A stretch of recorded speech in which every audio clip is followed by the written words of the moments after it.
Okay तो कल हम लोगों ने क्या क्या पढ़ लिया था? कल हम लोगों ने इनिशिएशन पढ़ लिया था। इनिशिएशन की शुरुआत हम लोगों ने करी थी।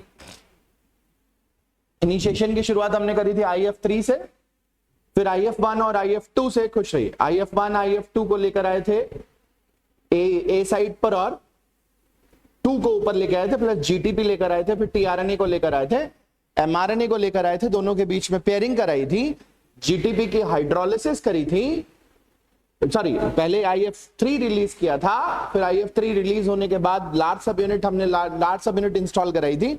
लार्ज सब यूनिट इंस्टॉल होने से FBC बना था, FBC बनने के बाद GTP हाइड्रोलाइज हुआ था, फिर फैक्टर नंबर 1 और 2 रिलीज हुआ था, and that is how last में तुम्हारे पास एक कॉम्प्लेक्स बना था जिसमें P साइड पर tRNA था, जिस पर एफॉर्माइल मीथियोनिन था, और फाइनली हमारा कॉम्प्लेक्स इलोंगेशन के लिए रेडी हो गया। IF2 GTP नहीं, IF2 अलग, हाँ IF2 GTP करेक्ट। तो फाइनली हमारा जो कॉम्प्लेक्स था वो इलोंगेशन के लिए रेडी हो गया था, राइट? इतने में किसी को कोई डाउट तो नहीं है? अब जब हमारे पास ये mRNA है और इस mRNA पर AUG लगा हुआ है, इस पर CAU लगा हुआ है, ये tRNA है, ये 5 प्राइम है, ये 3 प्राइम है, ये 5 प्राइम है, ये 3 प्राइम है, ये mRNA है, ये 3 प्राइम है, करेक्ट? और यहां पर इस जगह पर इसके 3 प्राइम एंड पर यहां पर OCCH R1 से like CH2 S CH3 NH C double bond O H. This is formyl methionine.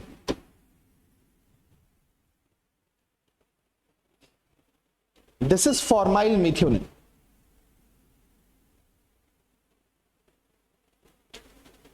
नहीं, this is formyl methionine.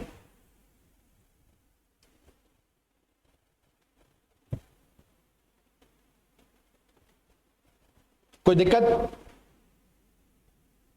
दिक्कत? नाउ अब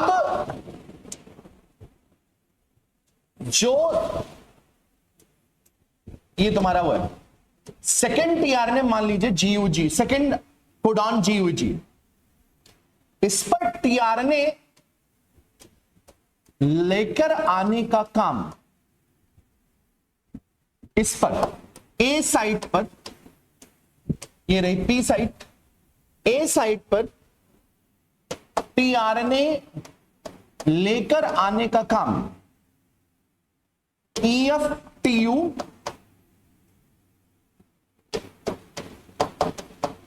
GTP कॉम्प्लेक्स करेगा। ये वाला जो सेकेंड tRNA है, ये वाला EF-TU GTP कॉम्प्लेक्स करेगा, और GUG फॉर वैलिन, तो ये CCH ये इसकी चेन हो जाएगी, ये इसकी चेन हो गई, ये इसका ये हो गया N, ये फॉर्माइल ग्रुप है। अब सेकेंड tRNA जब कंप्लीटली परफेक्टली कॉम्प्लीमेंट्री होगा, करेक्टली पेयर्ड होगा, तभी जीटीपी हाइड्रोलाइज होगा, अदरवाइज नहीं होगा। अगर टीआरएनए एमआरएनए का परफेक्ट कॉम्प्लीमेंट्री नहीं है तो ईएफटीयू पर लगा हुआ जीटीपी कभी हाइड्रोलाइज नहीं होगा। ईएफटीयू का जीटीपी कभी हाइड्रोलाइज नहीं होगा क्योंकि it will not fit into the FBC, because it will not fit into the FBC. FBC में फिट नहीं होगा। अगर कॉम्प्लीमेंट्री नहीं है तो ये एफबीसी में फिट नहीं होगा। कितने लोगों को नहीं आया?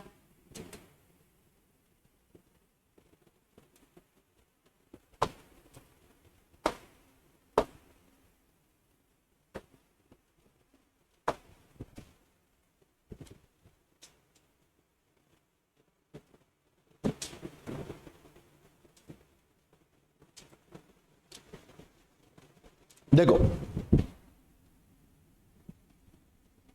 इस फिगर को अच्छे से देखो। ये एफबीसी है, फैक्टर बाइंडिंग सेंटर है, ये करेक्ट। अगर ये सही कॉम्प्लीमेंट्री नहीं है तो ये ऐसे करके चला जाए, बाहर की तरफ चला जाए। मतलब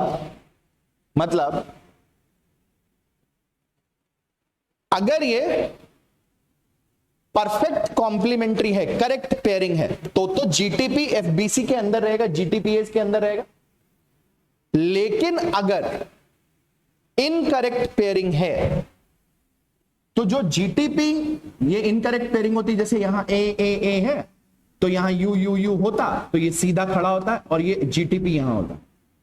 लेकिन अगर ये इनकम्प्लीट पेयरिंग है तो ये जीटीपी ऐसे करके चला जाएगा, factor binding centre is not contacted, और ये ईएफटीयू बगैर टीआरएनए ट्रांसफर किए जीटीपी सहित बाहर निकल जाएगा। ये प्रूफ रीडिंग है, ये प्रूफ रीडिंग है। आया समझ में? आया समझ में?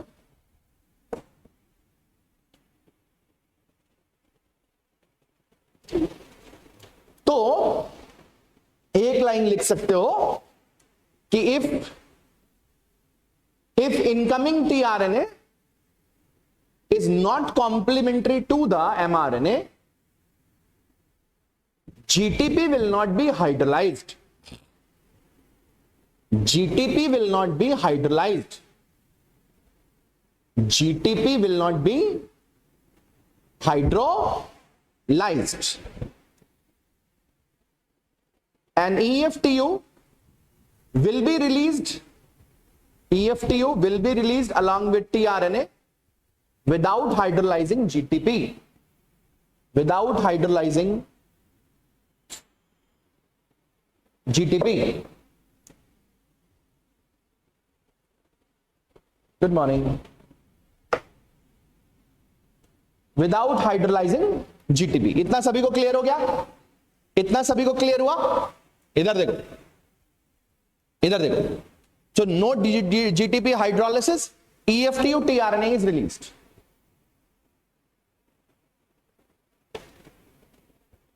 That is how the perfect complementary in during the translation is ensured. मतलब सही टीआरएनए लगे, सही अमाइनो एसिड लगे, ये इंश्योर किया जाता है। बराबर? बराबर?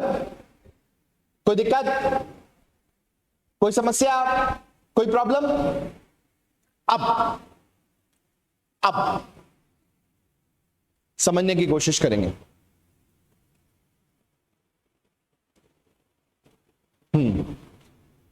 अब मान लो कि सही टीआरएनए लगा, सही टीआरएनए लगा, बिल्कुल परफेक्ट कॉम्प्लीमेंट्री लगी तो पहला स्टेप तो जीटीपी हाइड्रोलाइज होगा, किसमें, जीडीपी और पीआई। लेकिन एक दूसरी समस्या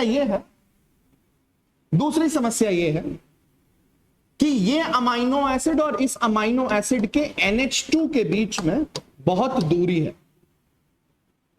बहुत ज्यादा दूरी है। तो ये जो रिएक्शन परफॉर्म होना है, ये रिएक्शन परफॉर्म नहीं हो सकता। रुक जाओ, फिर से देखो, अगर सही बेस पेयरिंग हो भी गई तो अब अगला रिएक्शन है कि इस अमाइनो एसिड का NH2, ए साइट का NH2 पी साइट के CO पर अटैक करे। लेकिन ये दूरी बहुत दूर, बहुत ज्यादा है, बहुत ज्यादा दूरी है। इस दूरी को कम करने के लिए इसको रोटेट होना पड़ेगा बाई 70 एंगस्ट्रॉम। क्या होना पड़ेगा?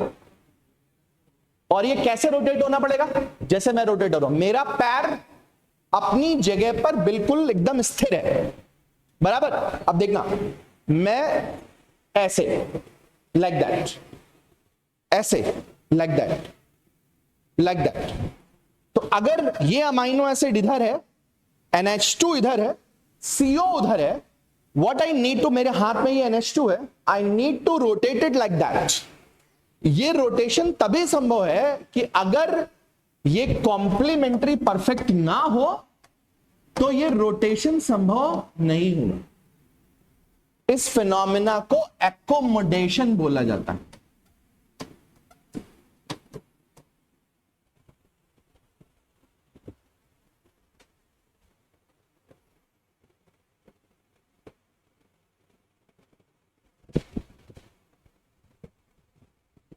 तो दो फिल्टर हो गए। पहला फिल्टर क्या हो गया कि अगर परफेक्ट कॉम्प्लीमेंट्री नहीं है तो जीटीपी हाइड्रोलिसिस नहीं होगी, और से अगर जीटीपी हाइड्रोलिसिस हो भी गई तो क्या नहीं होगा, तो क्या नहीं होगा, एक्कोमोडेशन नहीं होगा। What is accommodation? What is एक्कोमोडेशन?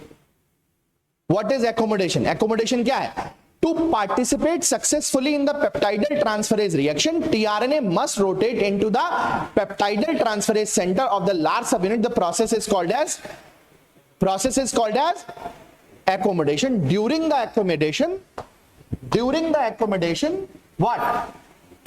The 3' end of the amino acid tRNA moves almost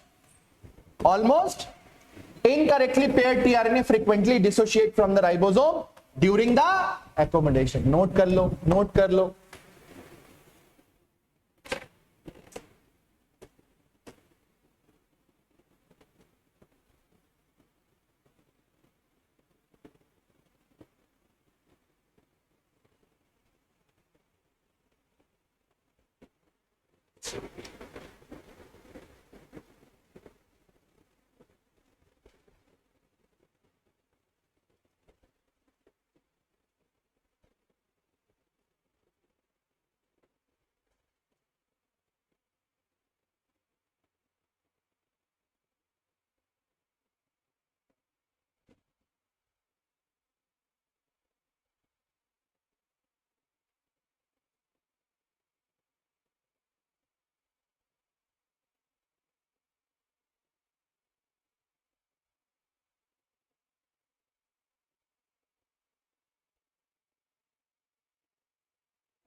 rotation कैसे होता है?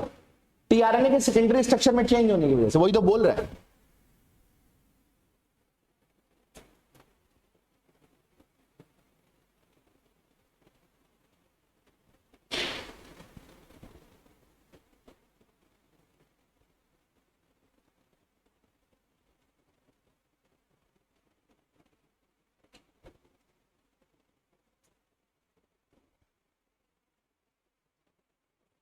हो गया? नोटेड? नोटेड? नोटेड? तो ये रोटेशन किसमें होगा? ये रोटेशन होगा टीआरएनए के सेकेंडरी स्ट्रक्चर में। ये रोटेशन टीआरएनए के सेकेंडरी स्ट्रक्चर में होगा, बराबर। और ये रोटेशन तभी संभव है जब परफेक्ट कॉम्प्लीमेंट्री हो। क्या हो? क्या हो? Perfect complementary. किसका? Codon anti codon interaction. तो समरी क्या लिख सकते हो? In addition to the codon anti codon interaction, ribosome exploit major groove interaction,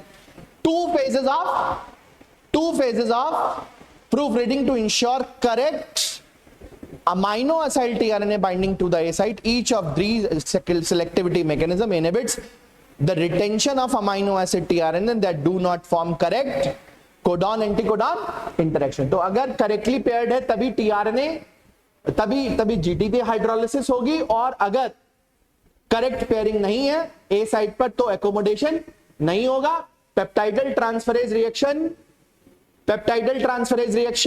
नहीं होंगे। हाँ, पेप्टाइडल ट्रांसफरेज रिएक्शन नहीं होंगे, बराबर। Picture clear. तो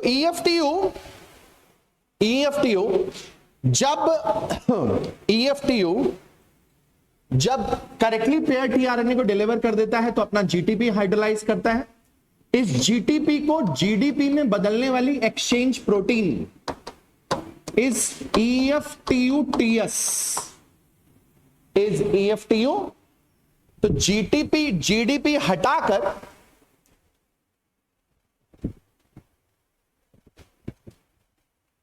क्या कह रहा है? एकोमोडेशन डी लूप और का कोई पार्टिसिपेशन होगा? नहीं। It is a complete secondary structure. It is a complete secondary structure movement. उसमें टी लूप और डी लूप का कोई उन्होंने वो मेंशन नहीं किया हुआ।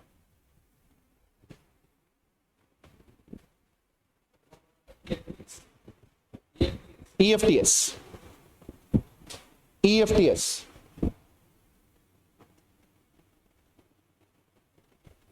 ठीक है, हो गया।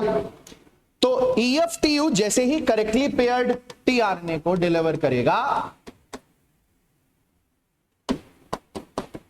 जीटीपी हाइड्रोलाइज होगा जीडीपी में, और जीडीपी को हटाकर जीटीपी लगाने वाला क्या कहलाएगा? EFTS, बराबर। इस इलॉन्गेशन स्टेप को इनहिबिट करने वाली एंटीबायोटिक का नाम है टिरोमाइसिन। EFTU को इनहिबिट करने वाली, इलॉन्गेशन स्टेप को इनहिबिट करने वाली प्रोटीन का नाम है किरोमाइसिन। क्या नाम है? तो आपने क्या क्या कर लिया, जरा एक बार समझे। आपने क्या क्या कर लिया, देखेंगे जरा। आपने पी साइड पर अमाइनो एसिड लिया है, ए साइड पर अमाइनो एसिड लिया है, और अब इन दोनों के बीच में क्या बनाना है? पेप्टाइड बॉन्ड बनाना। क्या बनाना है? इन दोनों के बीच में क्या बनाना है? पेप्टाइड बॉन्ड बनाना है। तो अगर हम इन जनरल जो वाइड एक्सेप्टेड थ्योरी है उसको अगर हम समझने की कोशिश करें, बहुत ध्यान से देखें, सुन लें। मान लीजिए ये आपका AUG है और ये आपका CAU टीआरएनए है। ये टीआरएनए, मान लीजिए हम इस टीआरएनए को केवल इस तरीके से शो कर दें, केवल रिएक्शन दिखाने की एज से। ये R1 हो गया और ये NH हो गया, ये O, C double bond O,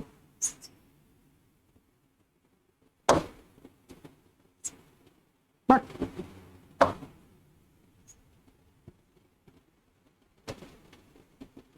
ये O, C double NH, C double bond O, ये फॉर्माइलेशन हो। ये तुम्हारा से GUG है, दूसरा अमाइनो एसिड है, CAC है, ये एक और टीआरएनए है। इस टीआरएनए में भी C double bond O, CHR2 लगा हुआ है, ये NH2 लगा हुआ है। ये P साइट है, इस P साइट पर टीआरएनए IF2 GTP की मदद से स्टैब्लिश होगा। ये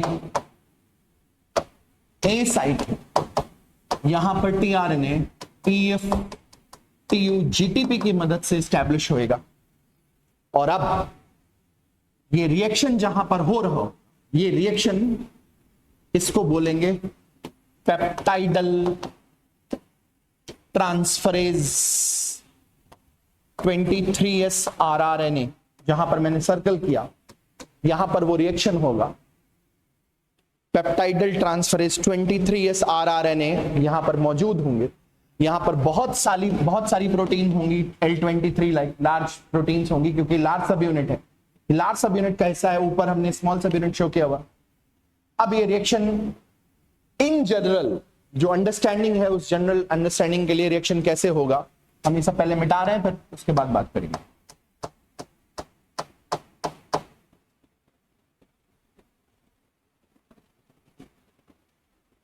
ये अब ये रिएक्शन यहां से एन टर्मिनस से इलेक्ट्रॉन इस कार्बोक्सी टर्मिनस पर ट्रांसफर होगा, और ये पूरा रेजिड्यू उठकर यहां से उठकर यहां लग जाएगा। तो जब तुम इस पूरे रेजिड्यू को उठाकर यहां से यहां लेकर आओगे तो NH double bond O peptide bond form होगा, CH R1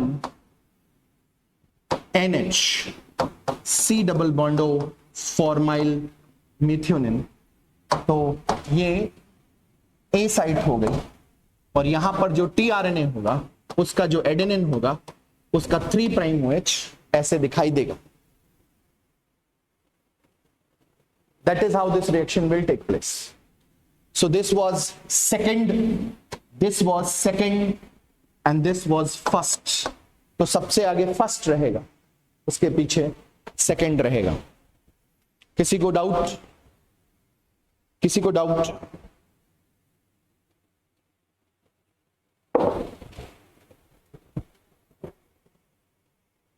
किसी को डाउट?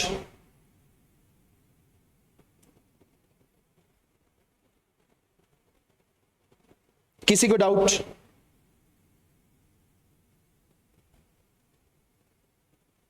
अब क्या करेंगे? अब क्या करेंगे? ये ई साइट यहां पर होगी। अब क्या करेंगे? अब ये जो राइबोसोम है, इस राइबोसोम को आगे बढ़ाएंगे। एमआरएनए नहीं आगे बढ़ेगा, ध्यान देंगे, एमआरएनए वहीं का वहीं रहेगा, राइबोसोम्स आगे बढ़ेंगे। राइबोसोम्स जब आगे बढ़ जाएंगे तो पहला एमआरएनए पर मौजूद अगला कोडॉन एक्सपोज होगा, जो पी साइट है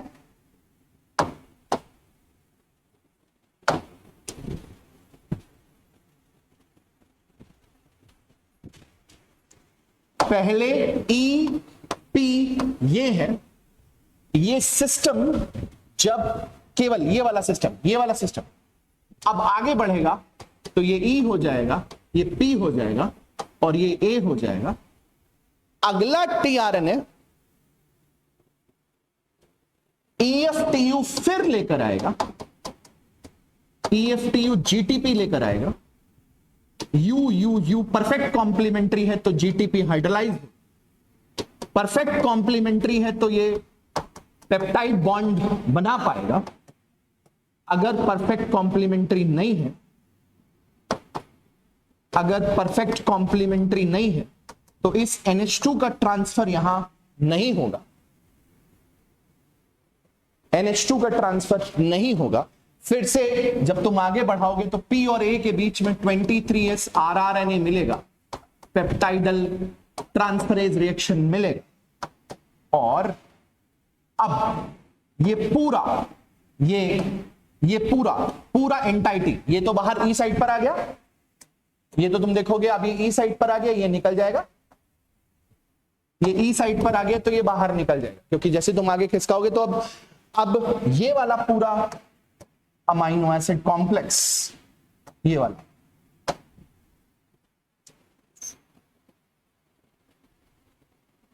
NH double बॉन्डो CHR2 NH double बॉन्डो CHR1 NH double बॉन्डो H formyl, ये R1 हो गया, और यहां से ये पूरा खाली हो जाए, ये फिर से इसके ऊपर यहां OH आ गया। तो नाउ ये जो शिफ्ट था, ये वाला जो मूवमेंट था, this movement is called as translocation.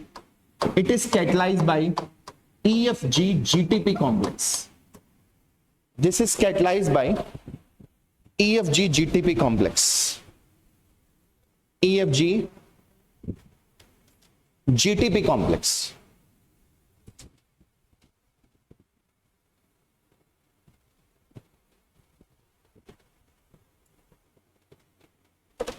And that is how it proceeds along with the mRNA.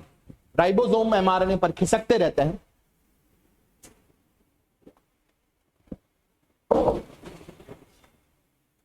Ribosomes mRNA पर खिसकते रहते हैं, कोडॉन एक्सपोज होते रहते हैं।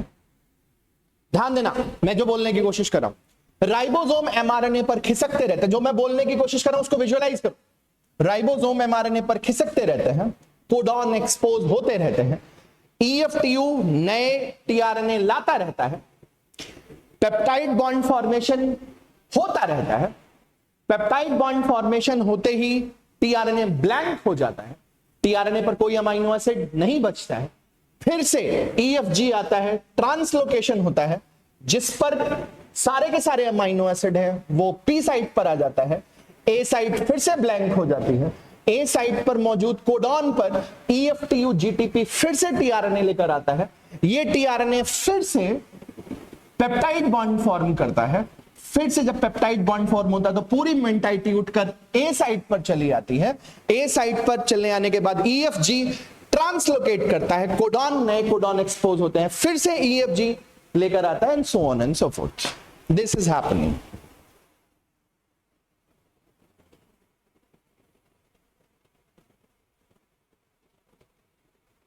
This is happening, right?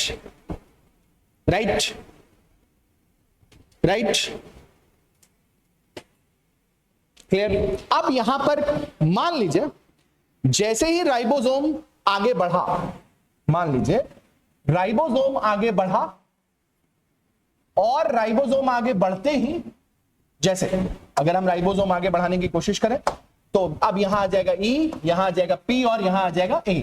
नया tRNA हमेशा किस साइड पर आएगा? मान लेते हैं यहां पर UAC लगा हुआ है, which is the codon for tyrosine. मान लेते हैं this is the UAC, this is codon for, और यहां पर तुम एक ऐसा मॉलिक्यूल लगा दो जो tRNA जैसा दिखता हो, tRNA जैसा, उसका स्ट्रक्चर tRNA जैसा हो। अरे tRNA जैसा होने में कोई बुराई तो है नहीं, tRNA भी केमिकल स्ट्रक्चर है और ये मॉलिक्यूल भी केमिकल स्ट्रक्चर है। यहां पर tRNA जैसा दिखता हो लेकिन इसके पास NH2 ना हो, तो चेन क्या आगे बढ़ेगी? क्या चेन आगे बढ़ेगी? एक मिनट होल्ड करो। जो चेन आगे बढ़ेगी? नहीं आगे बढ़ेगी। चेन आगे वहीं की वहीं रुक जाएगी, वहीं की वहीं रुक जाएगी। राइबोसोम हॉल्ट हो जाएंगे, नोगो मैकेनिज्म लगेगा, नोगो डिके हो जाएगा, सारा सब कुछ टूट जाएगा। प्यूरोमाइसिन, प्यूरोमाइसिन,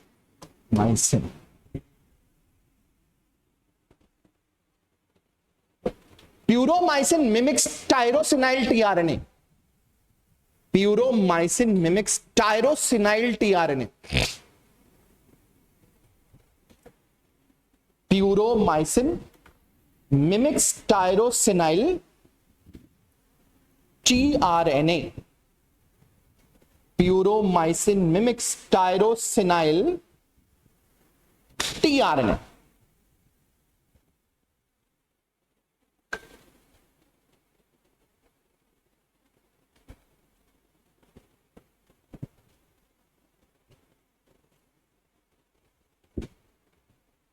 किसी को कोई डाउट? किसी को कोई डाउट? अक्षय दावरा का क्वेश्चन है EFTU क्या टीआरएनए के लिए किसी स्पेसिफिक टीआरएनए के लिए अलग अलग होते हैं? नहीं, EFTU are generally not specific for tRNA except selenocysteine. Selenocysteine के लिए जो EFTU होता है उसको सेलेब बोलते हैं, एक्सेप्ट फॉर सेलेनोसिस्टीन।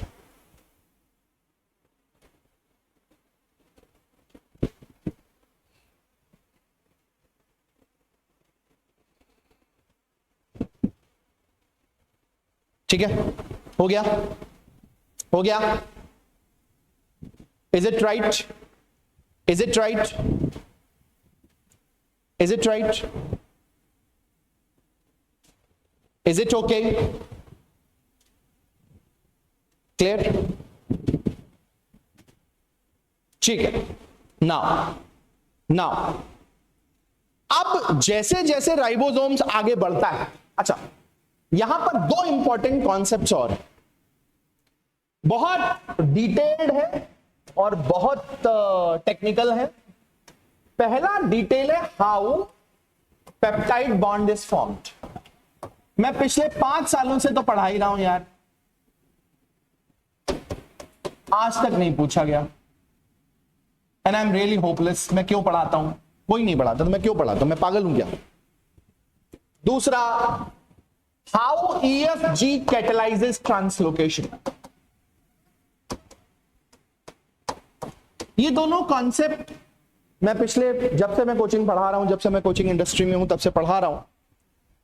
5 सालों में मैंने ज्यादा जोर देके पढ़ाना शुरू किया, मुझे लगा शायद कभी पूछ लेगा, लेकिन आज तक नहीं पूछा गया। और मैं इस बार भी बड़ा भारी मन से पढ़ाने की कोशिश कर रहा हूं।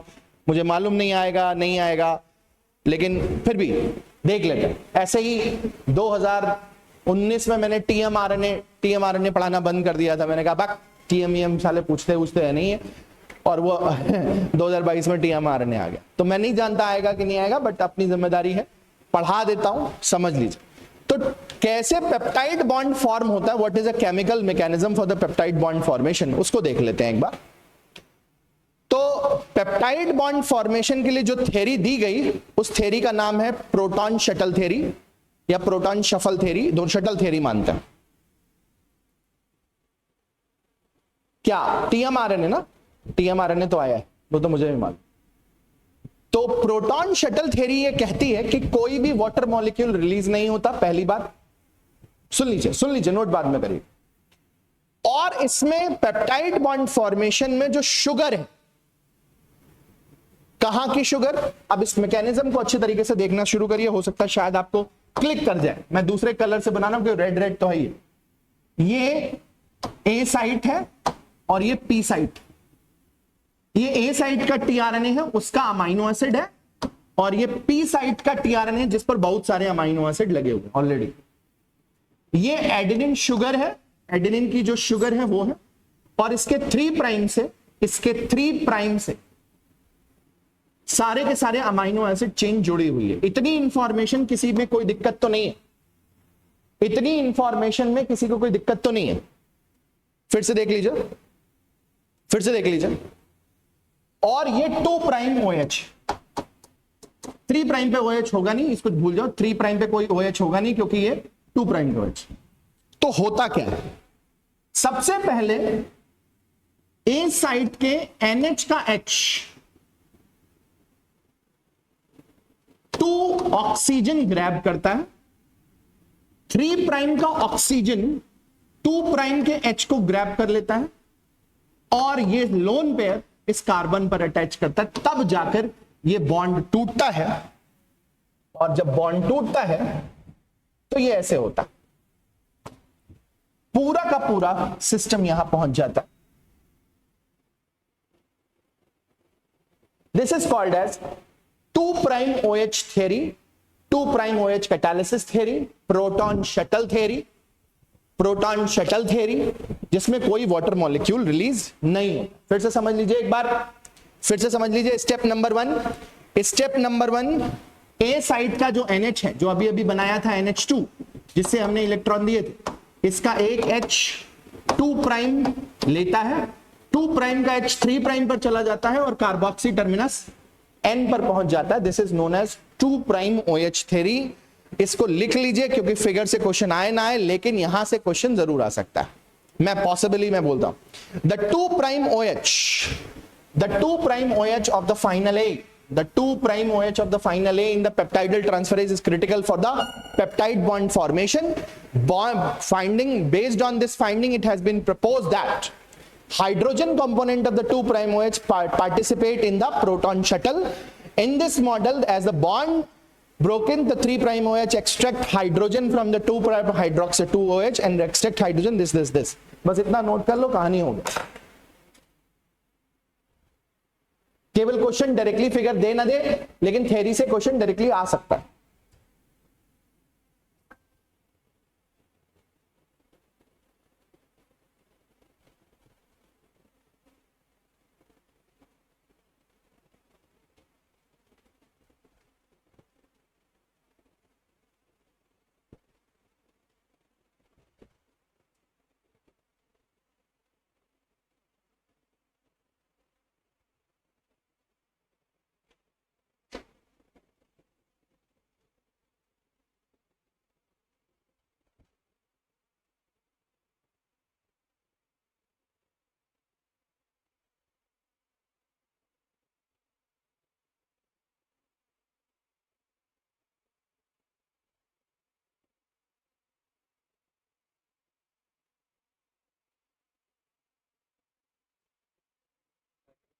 हाँ, डायग्राम मत करो, पहले वही नोट करो. डायग्राम के चक्कर में मत पड़ो. डायग्राम नहीं आएगा, थ्योरी आएगी. डायग्राम से क्वेश्चन नहीं बना पाएंगे. खुद सोचो ना, डायग्राम से क्वेश्चन बनाएंगे, किससे क्वेश्चन बनाएंगे? कॉन्सेप्ट से बनाएंगे. कॉन्सेप्ट याद कर लो, डायग्राम से नहीं. डायग्राम समझने के लिए ठीक है, तो वो नोट्स में मिल जाएगा. तुम बस केवल ये याद है जी.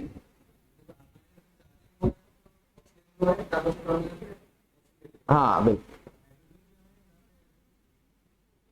2 मिनट नोट करो पहले, फिर बताते हैं, फिर से एक बार समझेंगे.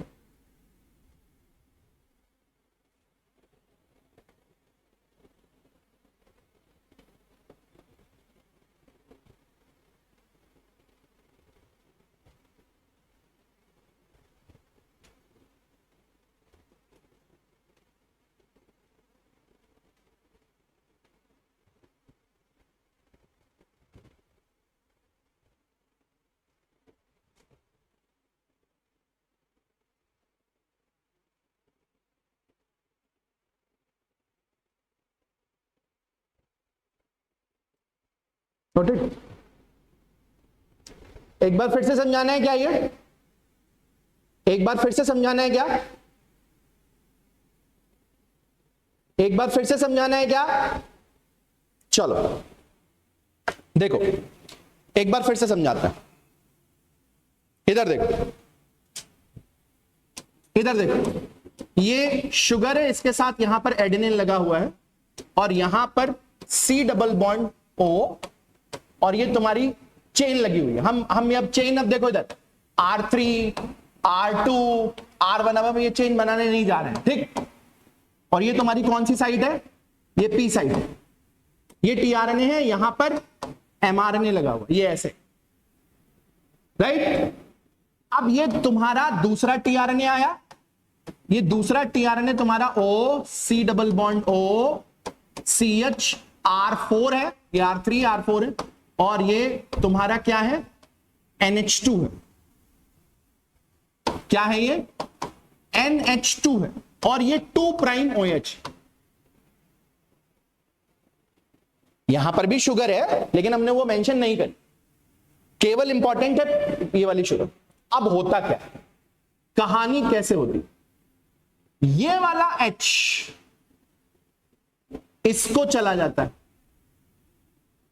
इसीलिए बोला गया 2' OH थ्योरी. और ये वाला H इसको चला आता है. जब ये वाला H यहां चलाएगा तो ये बॉन्ड यहां से, और इसके पास जो लोन पेयर बचेगा वो, तो ये पूरी मोइटी शिफ्ट हो गई, यहां आ जाती है. अब नहीं देखोगे जब समझा रहे हैं. बराबर? क्लियर? आया?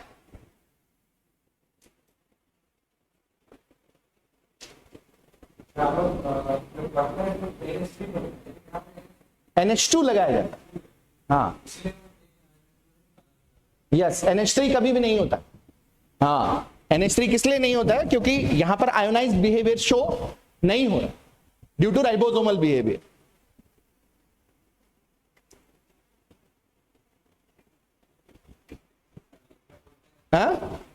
वहां पर तुम जो रिएक्शन पढ़ते हो, जो तुम इन विट्रो रिएक्शन पढ़ते हो, उसमें तुम करते क्या हो? उसमें तुम दोनों एंड्स को शो करते हो। वहां पर तुम दोनों एंड्स को शो करते हो ना, इंडिविजुअल अमाइनो एसिड पढ़ रहे हो। तो यहां पर तुम दोनों एंड शो नहीं कर रहे हो। यहां पर ये वाला एंड किसके साथ अटैच करते हो? टीआरएनए के साथ। और यहां पर राइबोसोम में तुम यहां पर किसको क्या मान के चलते हो? दिस इज NH2, प्रोटोनेटेड नहीं मान के चलो।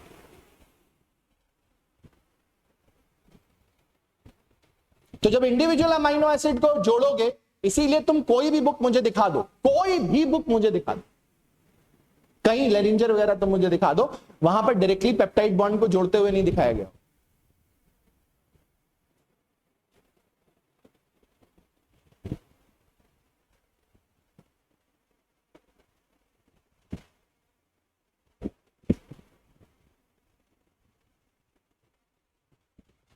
Noted? Noted? Noted? Clear? Right? Okay, great. Now, EFG mechanism. Mechanism of EFG. Mechanism of EFG. Mechanism of EFG. This is also called as gated and hybrid theory. Gated and hybrid state theory.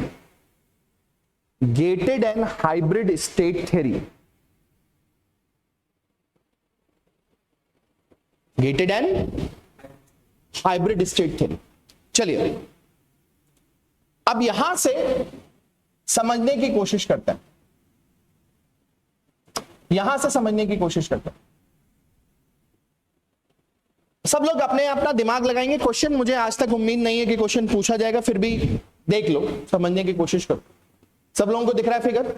इस figure का अगला step क्या है? अगर तुम मेरे साथ connect करोगे तो समझ पाओगे, अदरवाइज कभी समझ नहीं पाओगे। इस फिगर को अगर तुम समझने की कोशिश करोगे, मेरे साथ आगे बढ़ोगे, तभी समझ पाओगे, अदरवाइज जो मैं आगे पढ़ाने जा रहा हूं तुम्हें कभी समझ में नहीं आएगा, केवल रटोगे।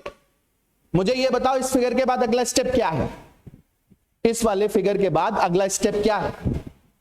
पेप्टाइड बॉन्ड फॉर्मेशन, यानी एकोमोडेशन, यानी कि एकोमोडेशन। क्या?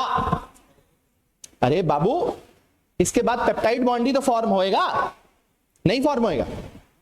जब पेप्टाइड बॉन्ड फॉर्म हो जाएगा तो अभी भी इस मैकेनिज्म को देखो कि अभी भी तुम्हारा टीआरएनए किधर की तरफ है? पी साइड, और factor binding side blank. This is known as hybrid state,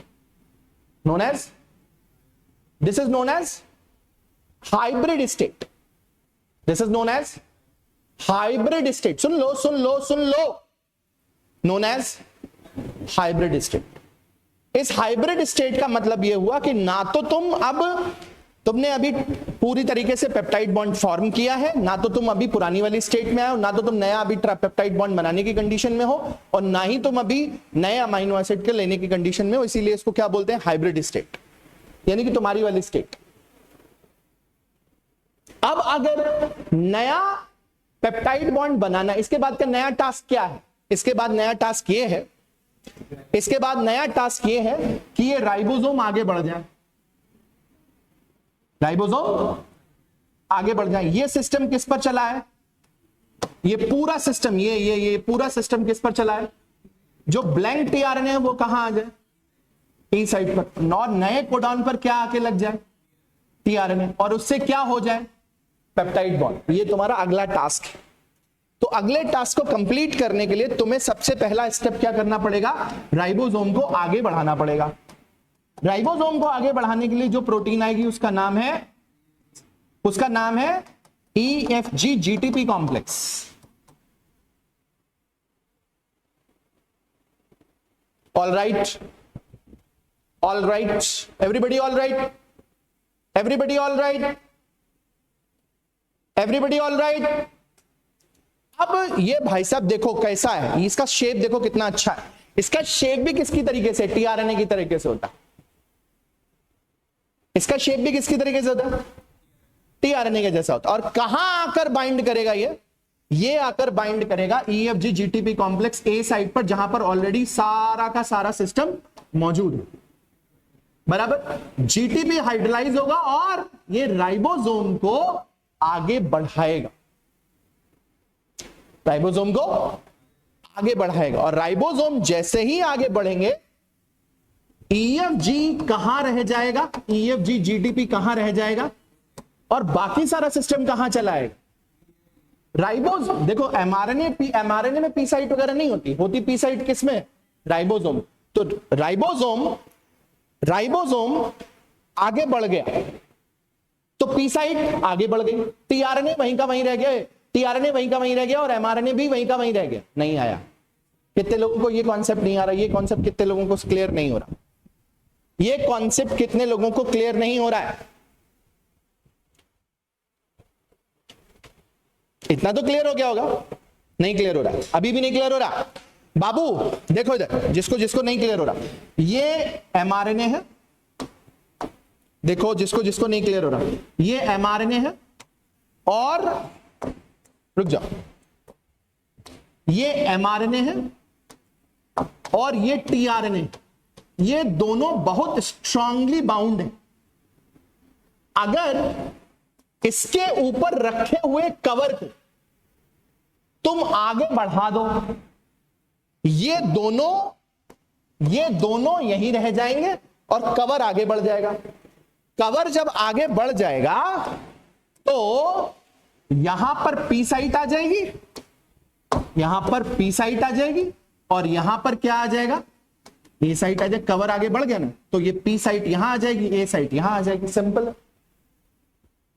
हाँ, सिर्फ राइबोसोम ही आगे बढ़ रहा है। राइबोसोम को आगे बढ़ाने की जिम्मेदारी किसकी है, राइबोसोम को आगे बढ़ाने की जिम्मेदारी किसकी है, EFG विद GTP, बराबर। जैसे ही आगे बढ़ा तुम्हारा ई साइट का टीआरएनए रिलीज हो गया, पी साइट के टीआरएनए पर सारे के सारे पेप्टाइड बॉन्ड मौजूद हैं और ए साइट पर अब क्या लेकर आओगे,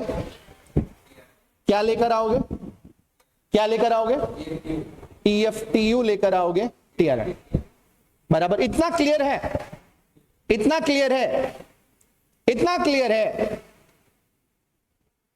नहीं क्लियर?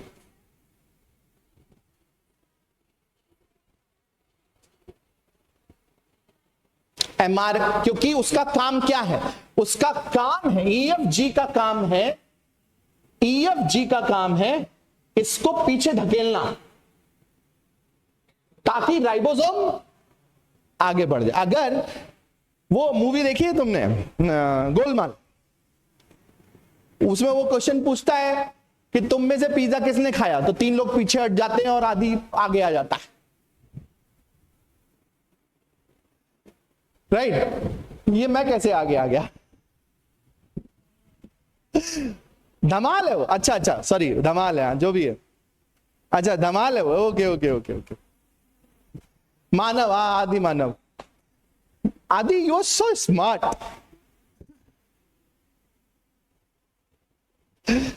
राइट, बिल्कुल वही है कहानी, वही समझ में आया। लेकिन बाबू बच्चा, it is not complete story, it's not complete game, there is something else. 2 more points। पहला पॉइंट, जब राइबोसोम, सुनना दिमाग लगा, जब राइबोसोम कोई भी रिएक्शन कंप्लीट कर लेता है, फॉर एग्जाम्पल यहां पर एक रिएक्शन कंप्लीट हो गया, तो now gates are locked, ribosomes gates are locked, now the ribosome can't move. अब राइबोसोम मूव नहीं कर सकते। सुनो, अगला जो मॉलिक्यूलर मैकेनिज्म है वो एडवांस लेवल मॉलिक्यूलर मैकेनिज्म है, जिसको वॉटसन मेंशन करते हैं, जीन लेवाइन मेंशन करते हैं, पढ़ता बहुत कम बच्चा है। मैं सिर्फ इसलिए पढ़ाने की कोशिश करता हूं, मुझे लगता है कि शायद कभी आ जाए, तुमसे कभी पूछा जाए, कभी तुम पढ़ो तो मुझे याद करो। देखो इस कंडीशन में अब अगला काम यही है कि यहां पे टीआरएनए और पेप्टाइड बॉन्ड बने।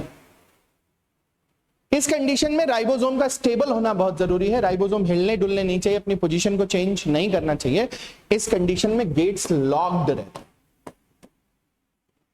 गेट्स लॉक्ड का मतलब ई गेट, पी गेट और ए गेट अपनी जगह नहीं चेंज करते हैं, वहीं का वहीं रहते। जैसे ही पेप्टाइड बॉन्ड फॉर्मेशन हो जाता है, पेप्टाइड बॉन्ड फॉर्मेशन होने के बाद जो टीआरएनए है वो पी साइड पर झुक जाता है, तो गेट अनलॉक होने की स्थिति में आ जाते हैं, अनलॉक होते नहीं।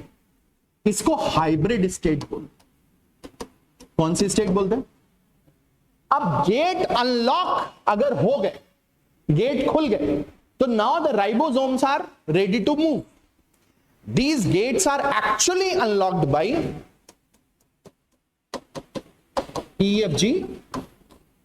तो ए साइड के टीआरएनए को पी साइड पर धकेलना is called as gate unlocking, is called as gate unlocking, so that ribosomes will be available to receive new tRNA, loaded tRNA, charged tRNA on A site. And again gates are closed, again gates are locked as soon as the EFG leaves the complex. Gates again get locked. Now gate locked means they are now ready to perform new peptidal transferase reaction, new peptide bond formation. As the new peptide bond formation accommodation takes place, the entire polypeptide chain moves on the A site. This is called as hybrid state. Now this is a position which invites EFG to carry forward the new condition. So EFG comes into the place, binds over A site where all the amino acid chain, peptide chain is loaded like that. It should be like that, but it is like that, and it is called as hybrid state.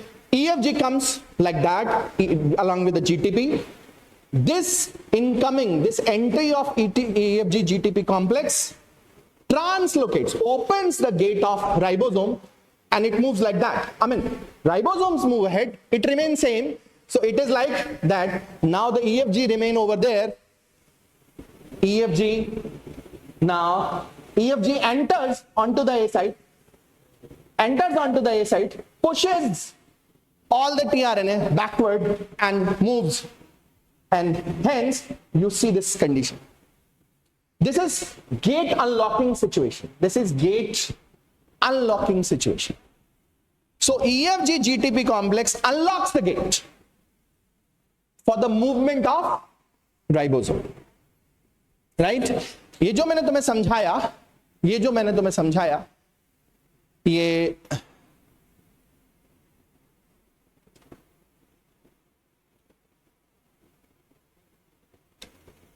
यहां पर दिया हुआ है। मैं चाहता हूं कि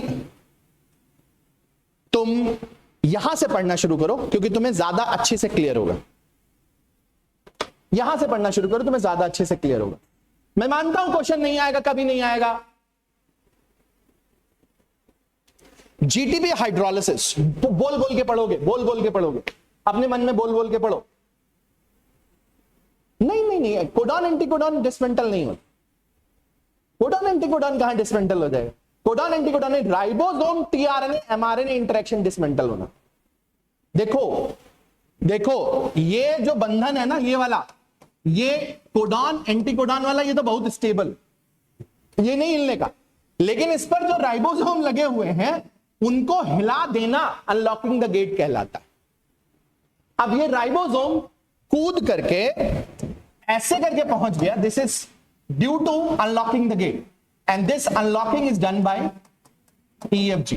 So यहीं पे लिखा हुआ है, the GTP hydrolysis changes the conformation of EFG with the two consequences. First, between EFG GTP complex and ribosome, thought to unlock ribosome. Structural studies reveals that there are gates separating A, P and E sites. EFG GTP set to unlock because ribosome by opening these gates. Secondly, changed EDJ conformation binds to A site decoding center. This interaction competes with the tRNA for the binding at the A site. Competes का मतलब तुम कहते तुम भागो यहां से, हम A side पे रुकेंगे, तुम नहीं रुकोगे, तुम P साइड पे जाओ। समझो, टीआरएनए को कहता है, ईएफजी कहता है कि तुम कहां जाओ, तुम पी साइड पे जाओ, हम ए साइड पे रुकेंगे. And this interaction competes with the tRNA for the binding of A site decoding center because ribosome is unlocked. The formerly can move into the P site, allowing the GDP to bind with the A site. That the EFG GTP stabilizes hybrid state of the ribosome. Altered conformation of EFG binds so tightly to the unlocked after the A site, like dominoes. Movement of A site tRNA into the P site forces P site tRNA into E site. मतलब सब लोग पीछे चले गए, मानव आगे आ गया. तो फिर base pairing between the tRNA and mRNA causes mRNA move by 3 base pairs. बराबर. And then this distance dictated by the tRNA shown by the rare frame shifting tRNA. छोड़ दो, इसका कोई बहुत मतलब नहीं, आगे बढ़ो.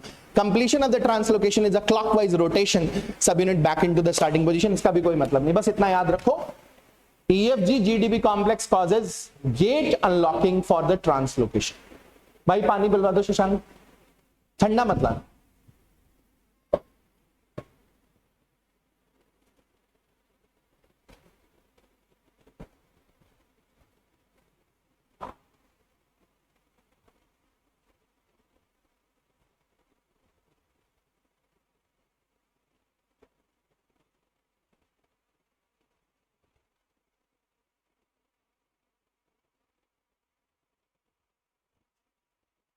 राइट? कोई डाउट? किसी को कोई डाउट? किसी को कोई डाउट? राइट.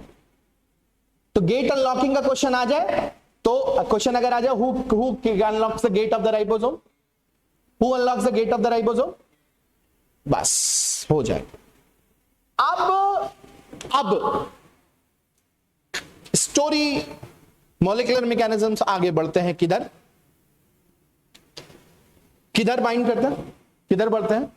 अगर अब राइबोसोम बढ़ते बढ़ते बढ़ते बढ़ते बढ़ते बढ़ते अगर आ जाएं किधर की तरफ आ जाए, स्टॉप कोडॉन की तरफ आ जाए, तो टर्मिनेशन होएगा. क्या होगा? टर्मिनेशन होएगा.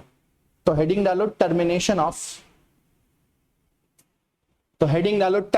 Of prokaryotic translation. Termination of prokaryotic translation.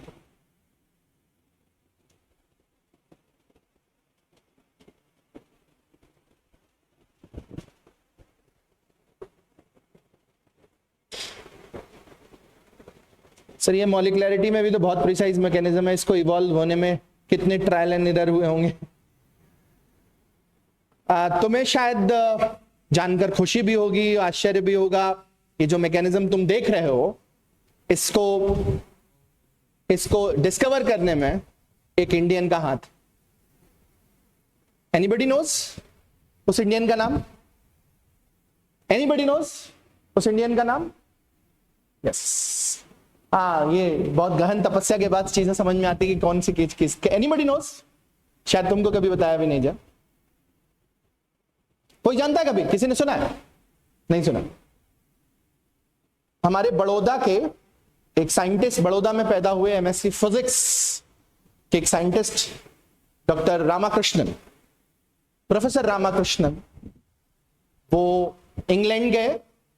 एमएमआरपी we Ramakrishnan, वेंकी रामाकृष्णन नाम था उनका, वेंकी रामाकृष्णन. उन्होंने राइबोसोम के क्रिस्टल स्ट्रक्चर को खोजा. राइबोसोम टीआरएनए एमआरएनए इंटरेक्शन को प्रिडिक्ट किया, और उनके साथ साथ 3 साइंटिस्ट और थे, जो वहां पर जो सेंटर है एमएमआरपी करके सेंटर है, वो मैं उसका नाम एग्जैक्टली भूल रहा हूं, मेडिकल सेंटर करके है, इंग्लैंड में है, यूके में है, इंग्लैंड में है.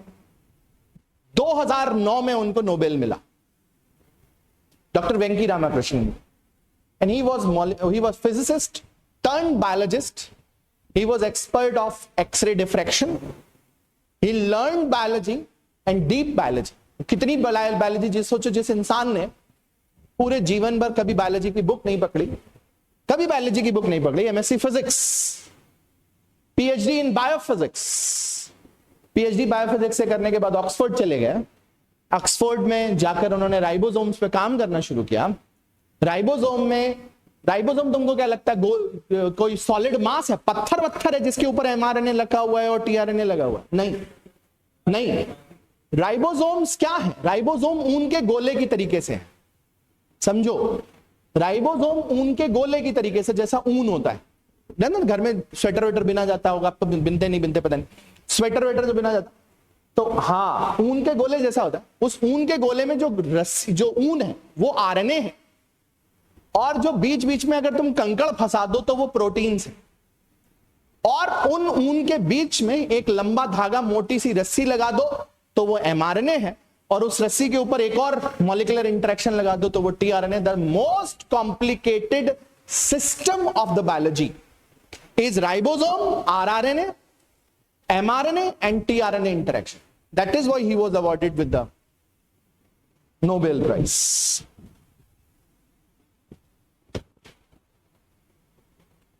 समझे?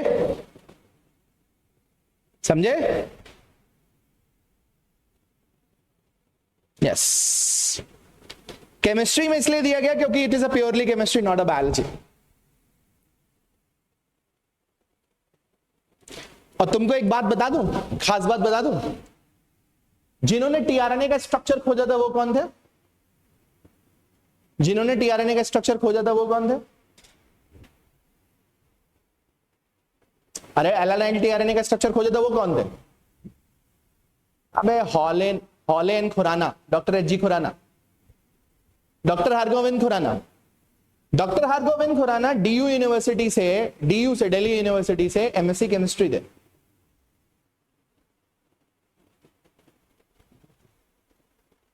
हाँ, एमएससी केमिस्ट्री थे। बाद में उन्होंने फिर बायोलॉजी पढ़ी, बाद में उन्होंने यूएस गए, यूएस में जाके पीएचडी करी, वहां से उन्होंने टीआरएनए का स्ट्रक्चर खोजा। 90% scientist who won Nobel Prize in physiology, medicine and chemistry are actually physicists or chemists, not a biologist. Problem ये है 90%।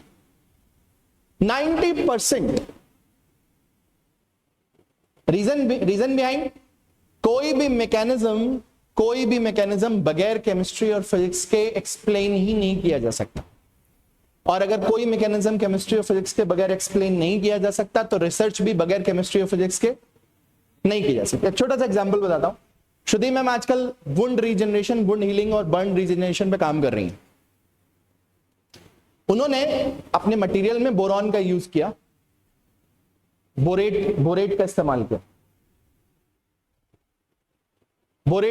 किया। उनके बॉस ने पूछा कि उनको रिजल्ट फाइंडिंग ये मिली कि बोरॉन या बोरेट वुंड रीजनरेशन को फास्टन अप करता है।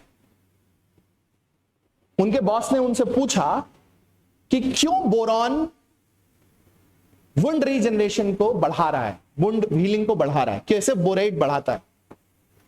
श्रुति मैम का जवाब था कि boron enhances the VEGF activity. Vesicular endothelial factor activity, angiogenesis बढ़ाएगा, ब्लड फ्लो बढ़ाएगा, तो वहां पर वुंड रीजनरेशन होएगा। Again, how boron enhances the VEGF activity? Boron और borate belongs to the class of phosphate, so they enhances the ATP formation.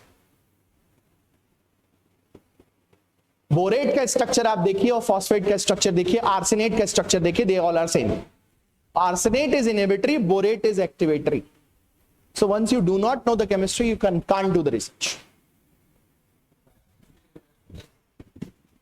Yes, if you do not know the chemistry, you can't do the research. मैं believe me, आज यकीन मानो ना मानो, कल यकीन मानो ना मानो, तुम्हारी थीसिस में अगर 1/3 पार्ट केमिस्ट्री नहीं, सॉरी 1/2 पार्ट केमिस्ट्री नहीं है, 1/4 पार्ट मैथ्स नहीं है, स्टैट्स नहीं है, और कुछ पार्ट फिजिक्स का एक्सप्लेनेशन नहीं, तो तुम्हारी थीसिस वृद्धि है।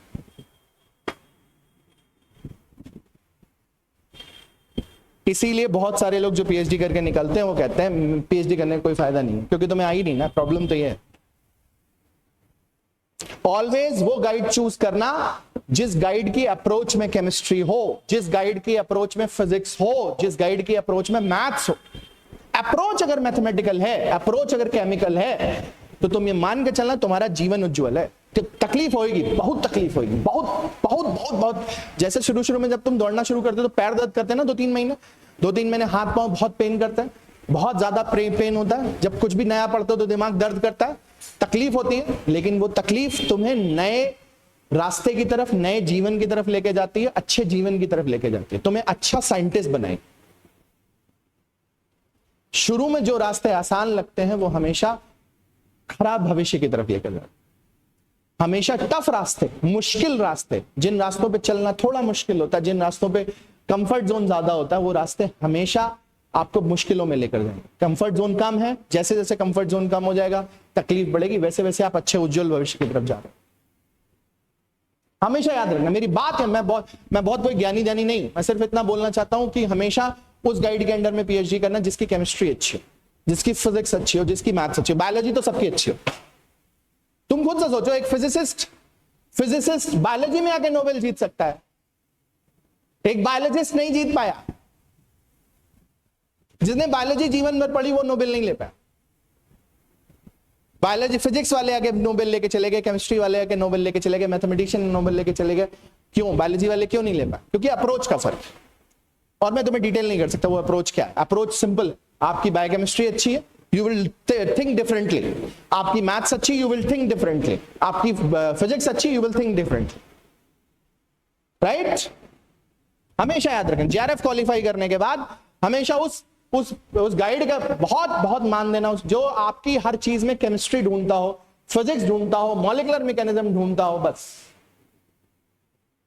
वो गाइड सबसे अच्छा है। हाँ? अरे नहीं, मेरी वजह से कुछ नहीं होता। हाँ? नहीं नहीं नहीं, मेरा कोई योगदान नहीं बायोकेमिस्ट्री में, मुझे नहीं आती बायोकेमिस्ट्री।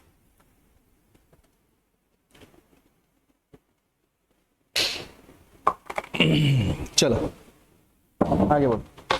राइट, अब तो जो टर्मिनेशन है वो टर्मिनेशन कैसे होगा? ट्रांसलेशन का टर्मिनेशन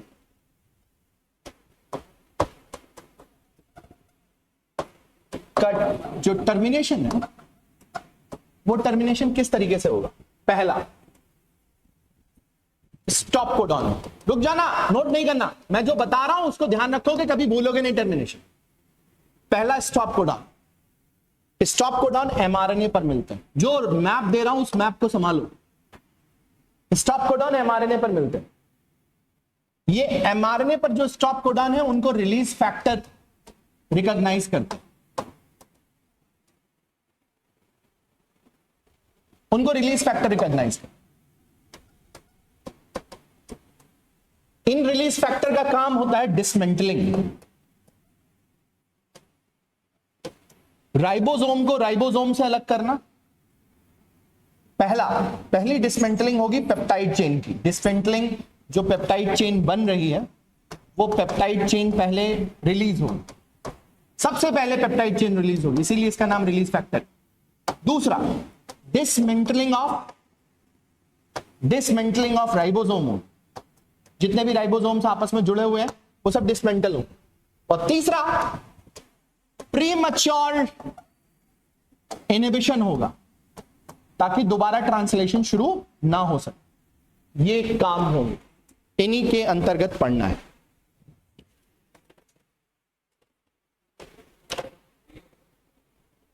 वो आगे आएगा, परेशान नहीं है।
Right, noted, noted. Premature inhibition, premature inhibition, noted. Now अब तीनों सबको अलग अलग करते हैं. चलिए, कितने stop codon? 3 stop codon, UAA, UAG and UG. बराबर, 3 स्टॉप कोडॉन. दूसरा, कितने release factor? 2 class of release factor, class 1 and class 2. Class 1 and class 2 release factors. 2 class factor, 2 release factors, 2 release factors, class 1 and class 2. फिर dismantling होगी ribosomal release factor से, ribosomal, और dismantling होगी EFG GTP complex. Dismantling होगी RRF ribosomal release factor से और EFG GTP complex. और premature translation inhibition होगा IF3 से. चारों स्टेप कंप्लीट, चारों स्टेप कंप्लीट.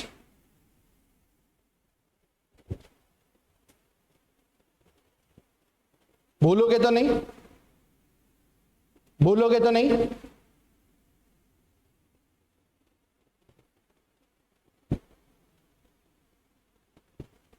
भूलोगे तो नहीं? ठीक, ग्रेट ग्रेट. अब थोड़ा सा पढ़ते हैं, थोड़ा सा समझने की कोशिश करते हैं, और CSIR के क्वेश्चन के लिए एकदम रेडी रखते हैं. ये बार क्वेश्चन आएगा. इस class 1 release factor, stop codon 3 हमने पढ़ लिए थे.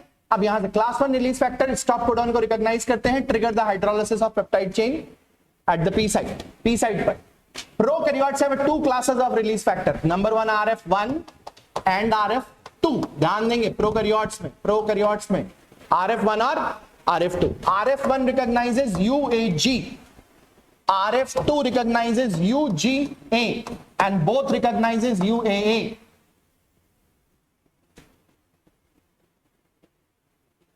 क्लास 1, 2 तरीके के रिलीज फैक्टर थे तुम्हारे पास. क्लास 1 रिलीज फैक्टर्स का काम है पेप्टाइड चेन को तोड़ के निकालना, पेप्टाइड चेन को तोड़ के निकाल देना, पेप्टाइड चेन को तोड़कर निकाल देना. किसका काम है? क्लास 1 रिलीज फैक्टर का. क्लास 1 रिलीज फैक्टर 2 तरीके के, RF1 एंड RF1 क्या रिकॉग्नाइज करेगा? RF1 कौन क्या रिकॉग्नाइज करेगा? UAG. एंड RF2 रिकॉग्नाइज क्या करेगा? UGA. दोनों क्या रिकॉग्नाइज करेंगे? दोनों क्या रिकॉग्नाइज करेंगे? UA. अब काम की बात समझिएगा. क्वेश्चन CSIR का पकड़ के रखिए, CSIR क्वेश्चन पूछ चुका है. ये क्या क्वेश्चन पूछा है?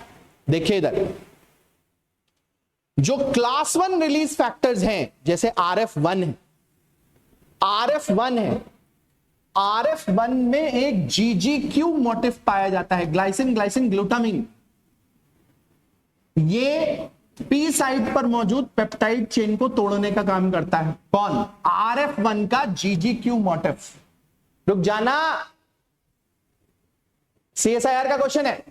तो GGQ motif releases peptide chain from the P site. GGQ motif of RF1 releases peptide chain from the P site. Peptide chain from the P site. और दूसरा, इसके पास कौन सी भगवान ने आंख नाक कान दे दिए हैं जो ये UAG रिकॉग्नाइज करे या UAA रिकॉग्नाइज करे? इसके पास पाए जाते हैं serine, proline and phenyl alanine protein anticodon. Protein anticodon RF1 के पास या RF2 के पास प्रोटीन एंटीकोडॉन पाए जाते हैं, जिसकी वजह से वो स्टॉप कोडॉन रिकॉग्नाइज करते हैं. तो प्रोटीन एंटीकोडॉन किसके पास मिलेंगे? RF1 के पास. तो protein anticodons are made up of SPF, serine, proline, phenyl alanine. कितने लोगों को नहीं आया? कितने लोगों को नहीं आया? कितने लोगों को नहीं आया?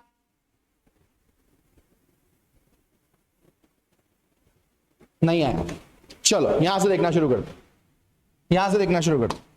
ये UAA लगा हुआ है, स्टॉप कोडॉन है। अरे बाबू स्टॉप कोडॉन है या नहीं? इस पर कौन आकर बाइंड करेगा? RF1। कौन बाइंड करेगा? RF1 क्या है? अबे टीआरएनए थोड़ी ना है, क्या है? प्रोटीन है। ये पी साइट है, ये ए साइट है। पी साइट पर जो टीआरएनए लगा होगा उस पर क्या लगा हुआ होगा? अरे भाई उस पर क्या लगा हुआ होगा? Peptide chain. तो यहां पर जो मौजूद GGQ मोटिफ है यहां पर टर्मिनल पर, ये इस पेप्टाइड चेन को तोड़ेगा, स्टेप नंबर 1। लेकिन इस स्टॉप कोडॉन को कैसे रिकॉग्नाइज होगा? इस स्टॉप कोडॉन को रिकॉग्नाइज करने के लिए RF1 के पास जो डोमेन है उसे एंटी कोडॉन डोमेन बोलेंगे। कौन सा डोमेन बोलेंगे? Anti codon domain. इसके पास कौन से अमाइनो एसिड्स होंगे?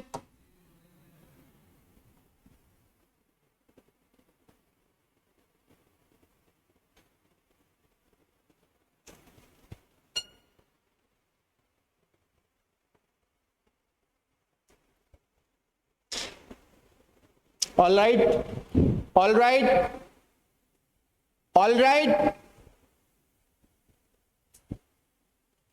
all right. चलिए तो स्टेप नंबर 1 RF1 बाइंड करेगा। स्टेप नंबर 2 सुनते जाना। स्टेप नंबर 1 RF1 बाइंड करेगा। स्टेप नंबर 1 में RF1 प्रोटीन को रिलीज करेगा। प्रोटीन रिलीज होने के बाद RF3 आएगा, क्लास 2 रिलीज फैक्टर। क्लास 2 सुन लो बाबू, दो क्लास ऑफ रिलीज फैक्टर थे, RF1N, class 1N, class 2। Class 1 में क्या क्या आता है? RF1N। और क्लास 2 में क्या आता है? RF3। सुनना नोट करो। RF3 फैक्टर बाइंडिंग सेंटर में विद द GDP आएगा। ये RF1 लगा हुआ है, ये RF3 लगा हुआ है। इसका काम है इसको निकाल के बाहर करो, पहले इसको हटाओ। तो सबसे पहले वो क्या करेगा? अपना GTP एक्सचेंज करेगा।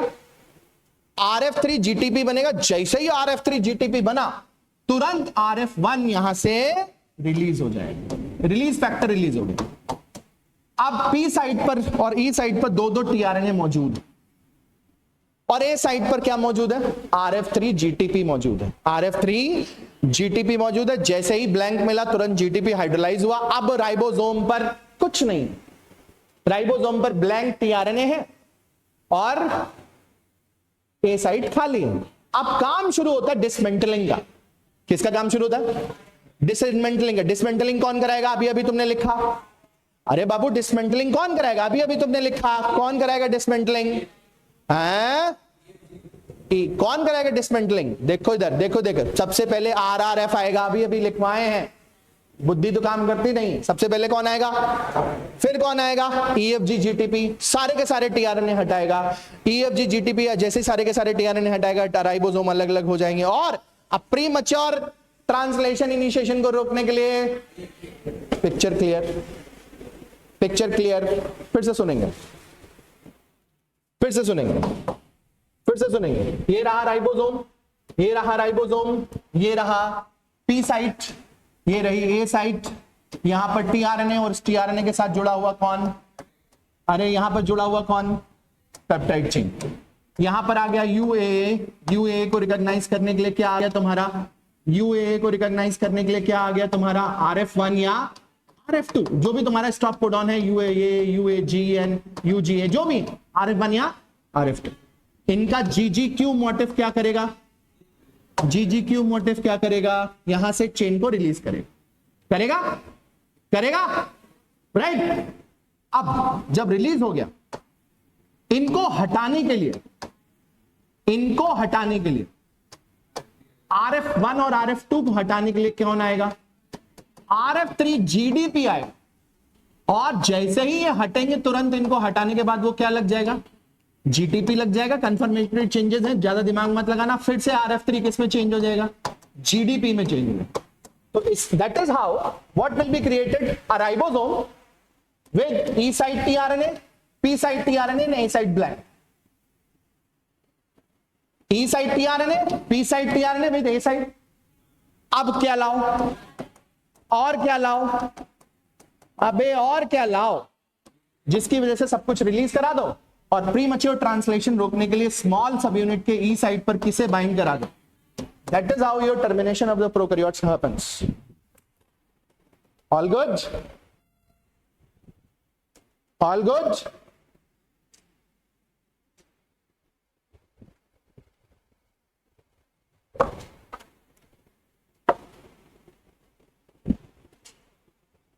All good? कोई डाउट, कोई समस्या? कल पढ़ेंगे यूकैरियोटिक ट्रांसलेशन. शुक्रिया, धन्यवाद.